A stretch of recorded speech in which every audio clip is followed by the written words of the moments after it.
Hey, hello, I'm JulieJo. Welcome to my channel. If you're new here, welcome. I'm so glad that you're here. Feel free to hit the subscribe button if you'd like. If you do enjoy this video, you can hit the like button, and if you want to get notified when I post, you can hit the bell button. If you're not new here, welcome back. I am doing number 2 of Skills Sunday from Arbonne. If you don't know, I was qualified for the top 2% of Arbonne when I was in it. It took me about 13 months to do so, which is rather quick. And then I left, and there's a whole video about it. I'll link it up here, and I'm thinking of redoing that video and actually adding more to it and being more detailed since it was my first ever YouTube video. So comment below, let me know if you really want me to do kind of like not an exposing video, but kind of in my experience and in my opinion. Again, this is all my opinion that we're stating today, and I am excited because this is my 100th video. It's kind of nuts. So if you have seen all 100 of my videos, comment below. I want to have a chat with you. I just want to thank you so much. Comment below. I want to know who's seen all 100 of my videos, and I just want to be able to thank you in the comments below. Obviously thanking you here is one thing, but I want to actually thank you and see your name and see who you are. I do have something exciting though. I became an affiliate with a company called The Poorhouse. They are such a cool company. They actually are connected to Peter Monat, and I love Peter Monat. They actually have a whole Peter Monat collection. Also, I know Peter Monat was recently injured, and I hope that he's doing okay. Please be thinking of him and his husband and everything that they're going through. But I wanted to have a conversation about what it is because I think this is a great replacement for any MLM products you have when it comes to wax melts like Scentsy or candles. This is a great company. Their prices are a lot cheaper than the multi-level marketing company prices, and overall they just have been so incredible to me personally. And I have an affiliate link below where I do make a commission off of this, and if you wanted to support me, but mostly just, you know, you could swap your wax melts or candles and check out all the other stuff they have. They have so much. This is a great company to do so. My favorite candle so far is Do Not Know What I'd Do Without You. I have already lit it, and it smells like a glazed donut, so I'm gonna light it again for this. And my favorite wax melt, I love the cucumber melon scent.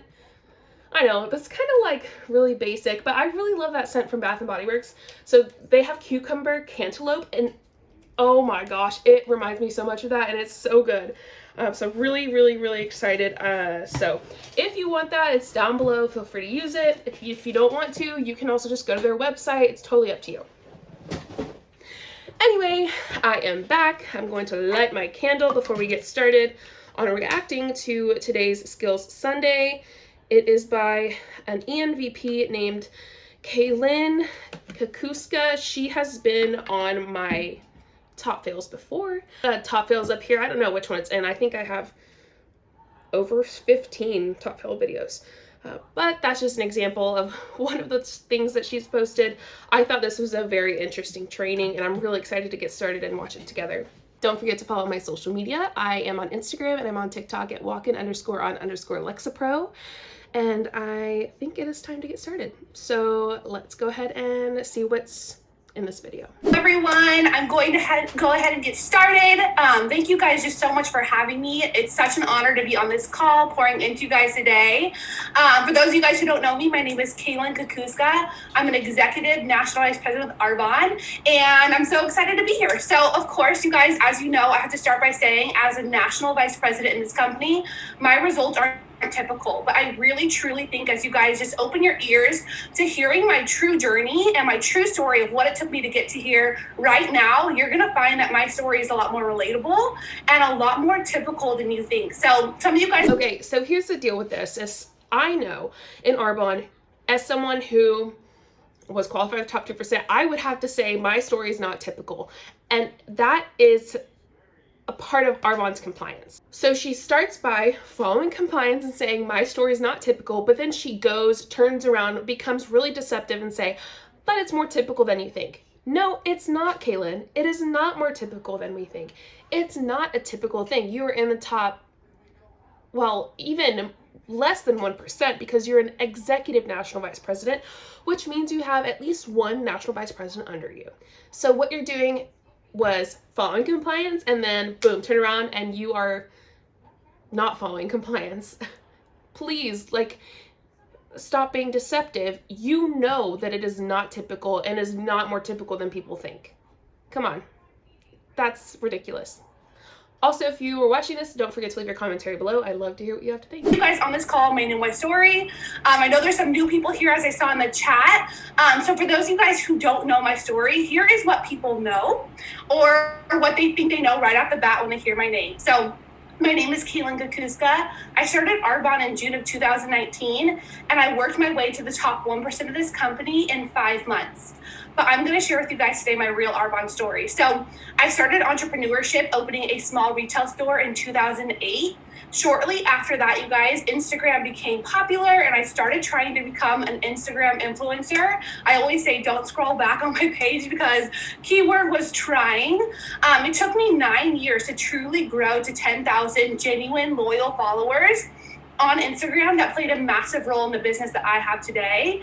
And I failed just as many months in that retail business I was talking about as I succeeded. Some days I truly felt like I'm thriving, and there's other days that I was like, okay, I'm barely surviving. So on my 9th year of owning a pretty successful retail store, but I want you guys to keep in mind, I still had a lot of ups and downs along the way, which helped really play a huge role in my mindset and my Arbonne business today. My retail store actually started failing pretty miserably. And I put my family into about $200,000 worth of debt trying to save it. And I cried many nights just thinking, like, what am I going to do? I was thinking we would have to file bankruptcy. And I truly, for the first time in my life, felt completely stuck, like there was no way out of this. And so you guys, insert Arbonne in year 2019. That is 11 years later from the very beginning of starting to grow that entrepreneurship, leadership, and influencing skill. So first off, oh my gosh, that, I couldn't imagine how difficult that is. If that's true and she went through that, that has to be so difficult. Also, I've never owned a business, like a small business or anything. So is it normal for people to get into $200,000 of debt trying to save their business? I feel like I can't speak on that. I don't know if it was just bad business practices of hers, or if that's like, you know, quite possibly a normal thing.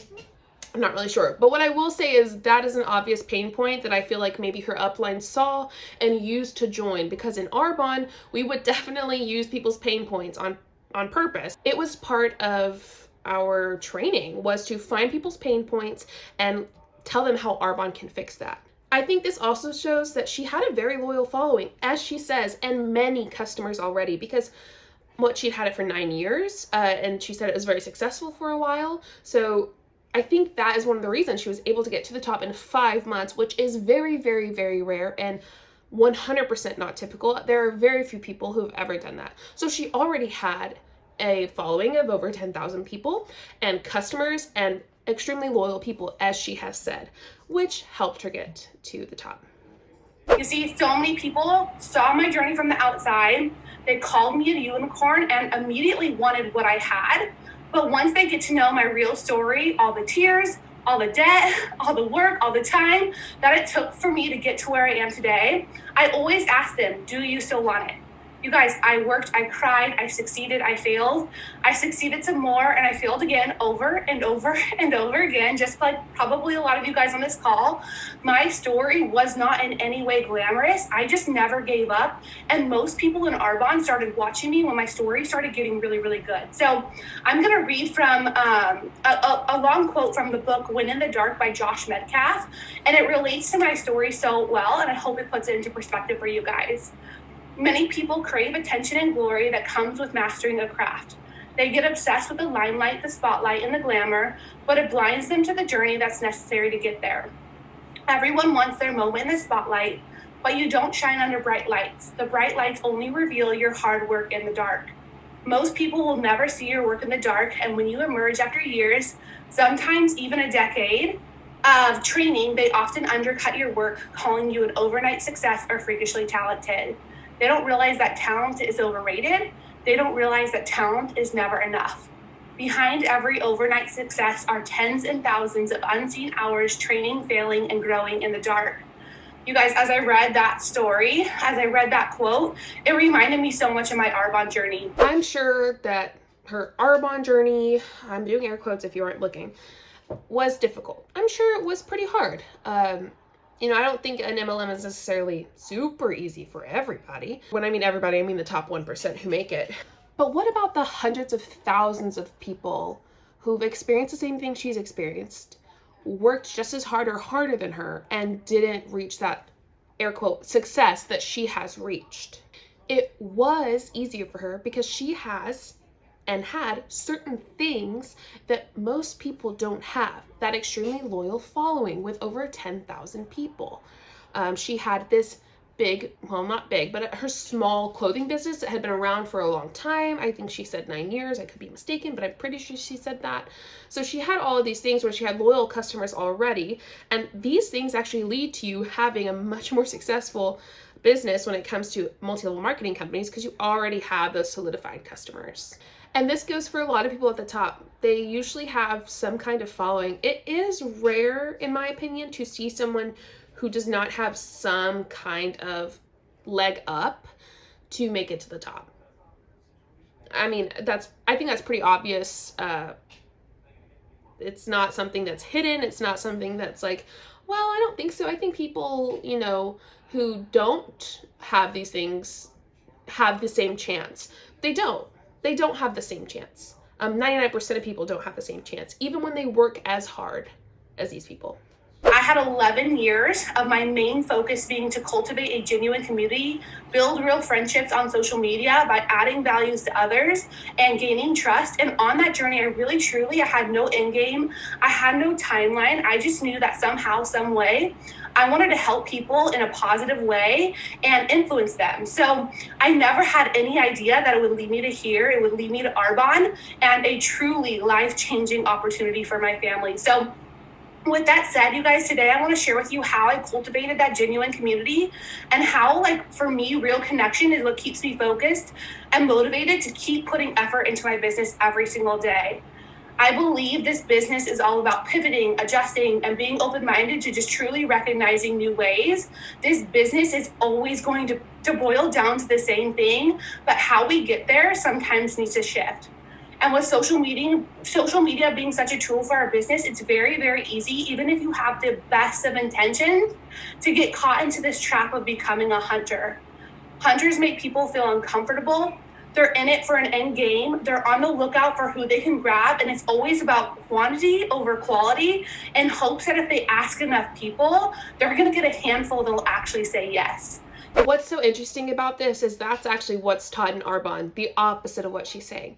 By the way, comment below if there was like a specific phrase that your company said. I'm about to talk about like some of the ones Arbonne used to say, but what was like a specific phrase that your company said all the time for you to go by? I know that the phrase like, with each no, you're closer to your next yes, something to that extent, is used a lot, and I use that so often in Arbonne when I was training. It was told to me when I was being trained. The majority of people, and I bet she also teaches her team this at one point or another, especially when they start, is to get as many no's as you possibly can, because you're going to get your yes, your next yes, by doing that. It's so funny that when they get to the top, they feel as though they can start teaching in a different way. Like for her, it's much easier to not, you know, do that, because now she has well over 18,000 people on Instagram and probably some on TikTok and whatever. And so she doesn't necessarily have to reach out to people. Those that don't have what she's had, that upper hand, or the, did I say upper leg? Leg up, upper hand, leg up. Okay, yeah, that makes sense.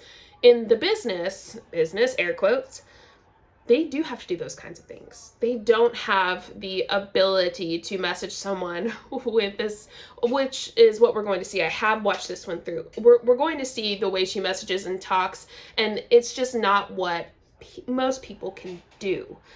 They aren't able to do this in the way that she's been able to, because she's already had this platform, customers, and all of that beforehand. This is not something that can be easily duplicated, air quotes. So what was the phrase your company used? I want to know, because I know there's so many, and let's keep going. really, really icky, and it doesn't make people feel good, and it takes the fun out of this business, honestly, for everyone. As a hunter, people are eventually going to start avoiding you, leaving you unread, and roll their eyes because you're another MLMer. Not only that, but when it goes to be duplicated, when you start to grow a team, the unread, the eye rolls, and the no's are going to take a new business builder out so fast. So instead, you guys, I want to teach you today to become a farmer, which is to plant, cultivate, and then harvest. And I truly believe the step. How many of you have been told that? To be a farmer, or like grow your crop type of thing. Oh my gosh, I've heard that so many times when I was in Arbonne. Don't see people as a crop. That's so weird. Just don't become a farmer like that. Become a farmer if you want, I don't care, but not like this. Okay, cool, let's keep going. We have all lost the most touch with is the step that holds the most power in all of our businesses, and that's cultivating. So the goal isn't to immediately recruit or get an immediate sale, but it's to educate people, connect, and add value to them by offering solutions to people's real life problems. You're going about your business building like, know, and trust as the very core, which is going to make it more fun for you, more sustainable, and more successful long term, which is, I know every single one of you on this call is here for. So the secret of this is truly time. I believe time is the force that magnifies those little, tiny, seemingly insignificant connections that we make every single day and turns them into something unstoppable in all of our businesses. So I'm going to share 5 points for all you note takers to mastering commitment and connection in your business every single day. So point number 1 is cold mass messaging to potential clients and consultants, you guys. I want you to write really big, it does not work. And I know it can, and I know there might be some of you guys on this call be here because of it today, but I believe that we have to pivot away from this approach. I've been there, you guys. I've had this done to me even as an ENVP. And can I just say, I respect them cold messaging more than I do a fake friendship to get me to join their MLM. At least they're just straight up. Arbonne, and it's icky, and it's a major turn off to your prospects. I love this nugget. If any of you guys know my sister, she's a national vice president. She's amazing. But she said this the other day, and it's really stuck true to our business. People don't hate network marketing. They hate network marketers. Absolutely not. We don't hate network marketers. I mean, okay, there's shitty people everywhere. In every type of thing, in every kind of company, in any situation, there's always some shitty people. That's just how the world works. But we don't hate network marketers. We hate the network marketing business structure because it encourages deception and manipulation and, in my opinion, cult-like tendencies.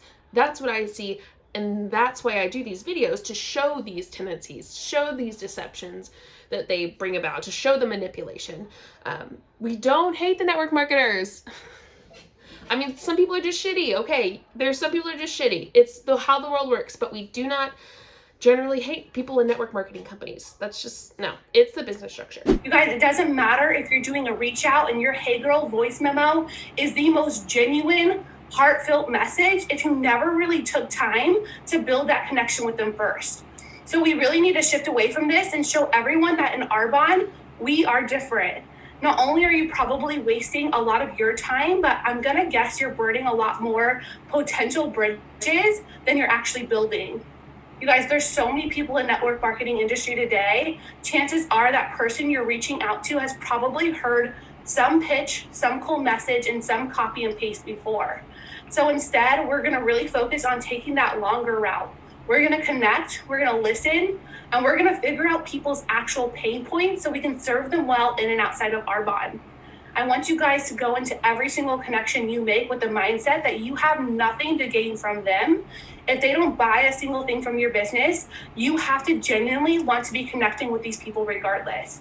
You guys, we're talking to real people. We're talking to an actual heartbeat. And that takes time, love, patience, and most of all, respect for that person.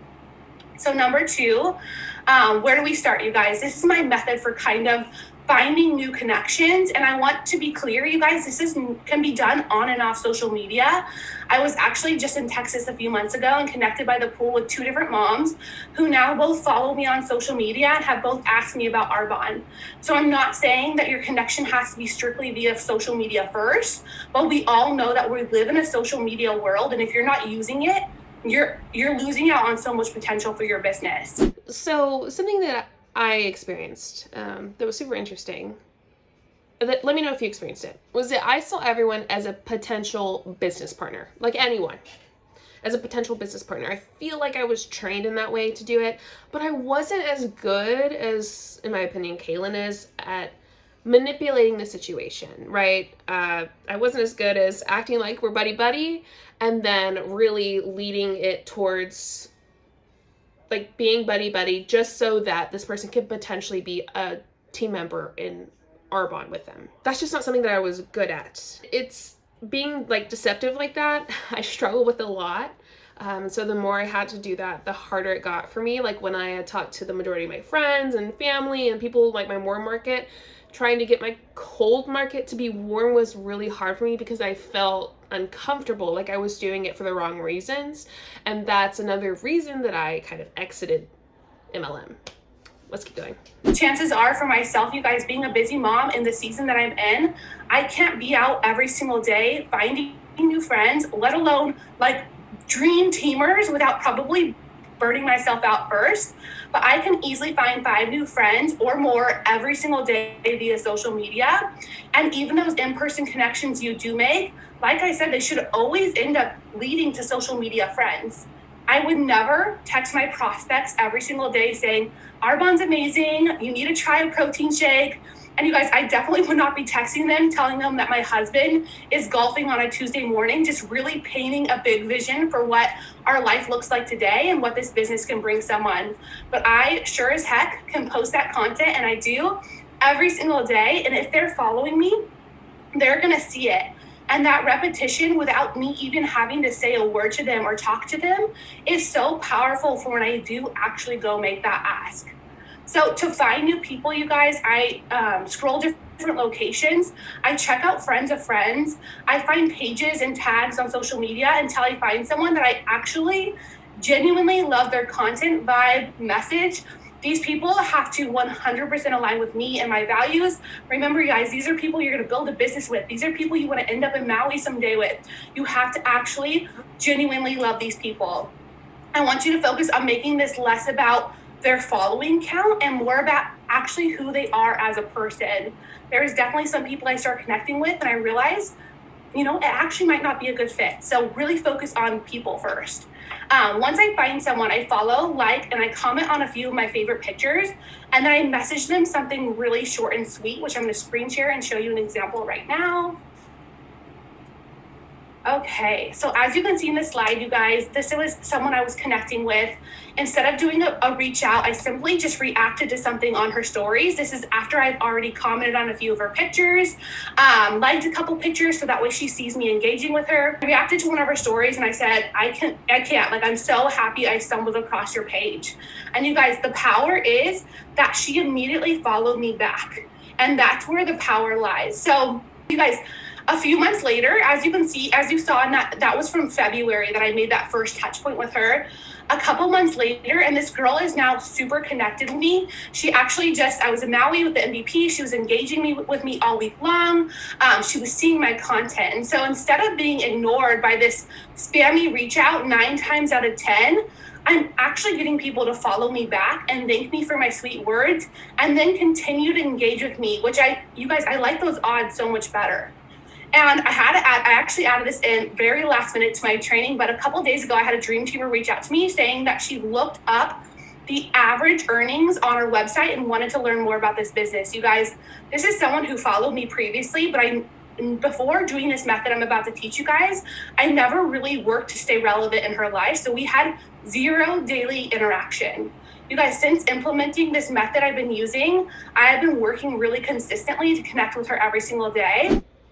You're telling me that homegirl looked up the income disclosure statement and said, abso-fucking-lutely. No, ma'am. No, ma'am. You alright, girl? That's not okay. The income disclosure statement is sad and depressing. Oh my gosh. Oh, my hair. Ah. I'm gonna fix my hair really quick. Always put my fingers through my hair. Dun dun. Okay. I don't know what it looks like now, so we gotta move on. So she just said it. It's all a method to grow her team. It really isn't as authentic as she's acting like it is. It's really not that authentic at all, to be honest. I mean, her main reason, as she's saying, is for them to potentially get on her team. Like, that's why she's doing that. It's a method, like she said. They are so deceptive, in my opinion, she is, especially when it comes to this sense of, oh, be authentic, to get them to join your team. That's not an authentic relationship, though. That's transactional. What happens if they say no and don't want to join your team? You're not going to use the same energy on them. I don't think you would. Especially if it's a method. Like, if your method didn't work, then so odd.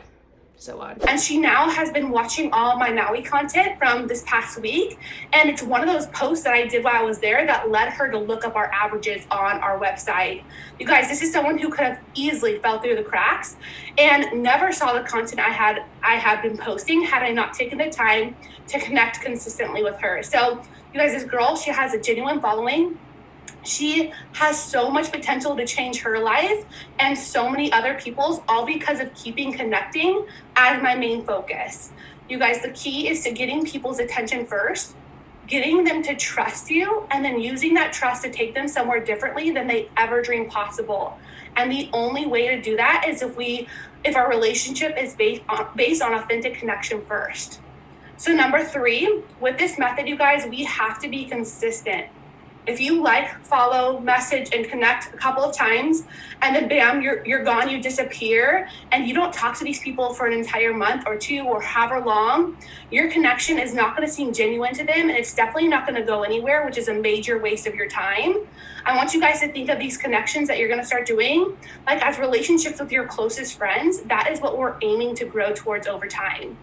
And the best part of this is the more that you guys have these conversations back and forth via private messaging, the more Instagram is actually going to recognize this as a real relationship. And the more you're going to pop up into their feed, and the more the content that you guys all work hard on to post on social media every day is actually going to be seen by those dream teamers. I have already, I can attest to this. I've seen this 100% work since being super intentional. So it does work.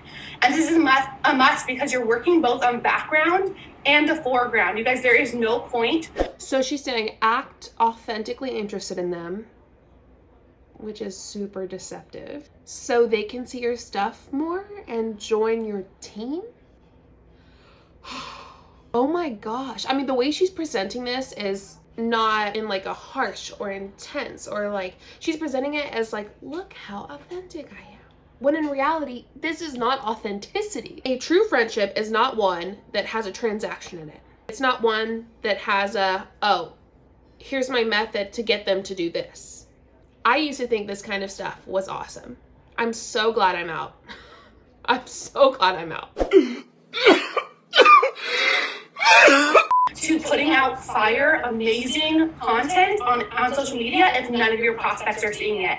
There was a short period of time where I truly felt like I was posting for Arbonne people, which I love Arbonne people, but that doesn't grow my business. And so since being intentional with engaging with people that I want to join my business, that has totally shifted. So number 4 is going to be don't rush your ask.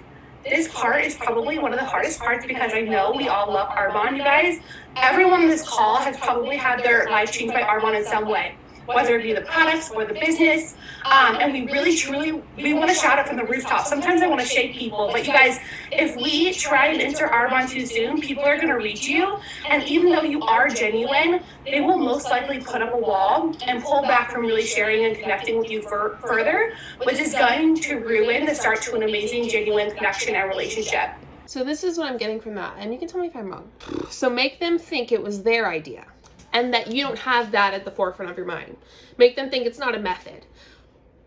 What's so odd is that they eventually learn it is. But by then, they're so, in my opinion, Brainwashed? I know that's such an intense word, but it's true. Make them think it was their idea. That's what I'm getting. And it's, oh, this is sad. This is sad. Some connections could really open up to intro Arbonne authentically in a week, and you guys, others can take a year. The more you do this, the more it will become, like, the easier it will become to feel when that ask is truly really right. So number 5 is going to be tracking.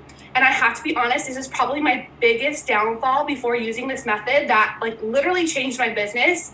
But there's no point to doing this if you don't track correctly. There is millions of people in this world, and if you're connecting with new people every single day, it's going to get really easy to let people slip through those cracks, which is what was happening in my business.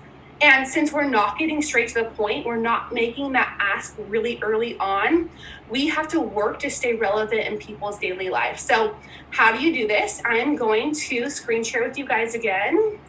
Okay. So as you can see, you guys, I have, let's see that, yeah. Okay, so you create folders on social media. So as soon as you start connecting with someone, you guys, you're gonna find a picture of that person on their Instagram feed, and you're gonna hit that little bookmark symbol and add them into an album. This is what I've found to be the best and has already changed my business and my team's business since they've been starting to implement this. So you can see, like, you can go to those 3 little lines at the top, go to saved, and that's where you can bookmark people, and this is where your albums will pull up. So I'm going to do a new share, and I'm going to share what this will look like once you have it all organized. Okay, so we have 6 folders here. As you can see, this is what works best for me.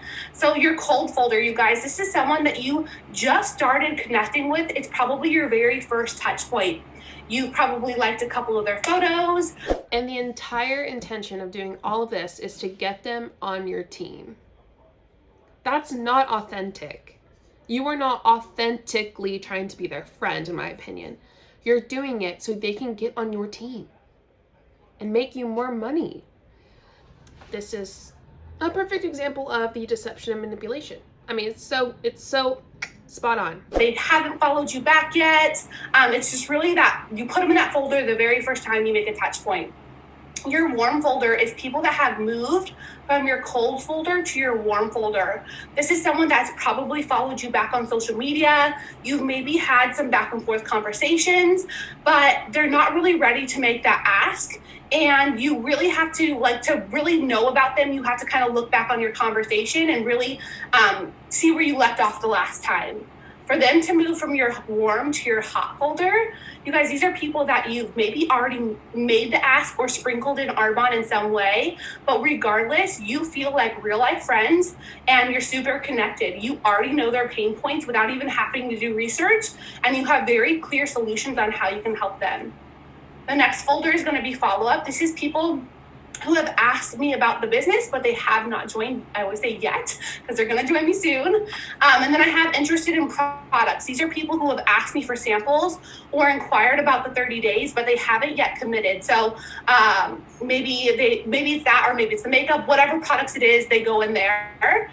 And then my preferred clients. I feel like this folder is really important because it can oftentimes be overlooked. But I like to make sure I'm constantly in touch with my preferred clients in and outside of Arbonne, so that way they feel more connected to me and are drawn to really support me and my family. I was super good, I still am, super good at staying connected to my clients about Arbonne, about deals, about expiring gifts. But you guys, I want them to feel so connected to me in their daily lives too, so that when they do run out of those greens, they go to reorder. They want to reorder with me and not just head to Amazon or grab them off the shelf at Sprouts. I want them to feel convicted to supporting me and my family. So, wow. Convicted to supporting me and my family. In my opinion, the way this is being used is for people to feel guilted into supporting her and her family. This honestly just keeps getting worse. You'll have like a minute and a half left. Imagine someone wanting you to feel convicted to buying products from them to support their MLM. Yikes. And not only that, but that's their intention and a reason for keeping up with you, is for you to continuously feel convicted to buy from them. Oh my gosh. Kaylin, this is not okay. This is not good. That's suspicious. That's weird. So many red flags. Okay, let's finish it off. Let's see what else she has to say. I'm gonna stop my share really quick, and I'm gonna end on this. You guys, my biggest tip is to do this from your computer so you can stay focused on the task that is in front of you and you don't get pulled away by all the distractions of the world. We all know we have text messages, we have our team pages groups, we have Instagram messages, we have mindless scrolling that'll often pull us away if we're working from our phone. But if we do this from a computer, it makes it way easier to stay on track without getting distracted. And I'm going to end on this, you guys. The hardest part is to release the timeline. I did not get to where I am overnight. Not one single national vice president in Arbonne did. So finding genuine connections and making truly just lifelong friendships and relationships, helping people change their lives with these products in the business, like that is what keeps us going every day. And that's what we need to focus on for continued and sustained growth. Have no expectations going into these new connections. The game has truly changed in our industry. I believe that. And the winning strategy is going to be the longer game strategy, which aligns with Arbonne's values. And it's what we were founded on over 40 years ago, you guys. It's people, loving people, helping people, and truly serving people well. So thank you guys so much for having me. I hope this was helpful. And when we share this recording, I will make sure I share all my slides so that way you guys can get organized yourself. Did you know Stuart McMillan was a president of Arbonne for a few years? I've got something fun coming up for Stuart. But anyway, so let's talk about what I've learned. I mean, there's probably quite a few things that I've learned. Make people think you care about them. I wrote it down. Make people think you care about them. Sort them. Build a relationship with them that they think is real.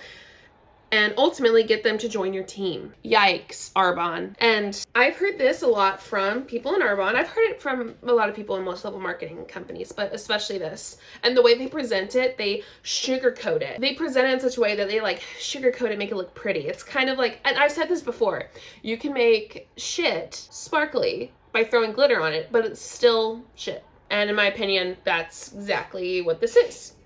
So thank you for watching. I'm excited for videos that are to come. I have this week off. I'm planning some really fun stuff. Stu, that one in particular. I hope that you enjoyed it. Leave your commentary below. And I, again, appreciate you being here. Don't forget about the affiliate stuff. If you want some wax melts or just to look, it's below. And you can see if there's anything you want. If not, no biggie. I hope that you have the most amazing morning, afternoon, evening, or night, wherever you are and whenever you're watching. I'll see you next time.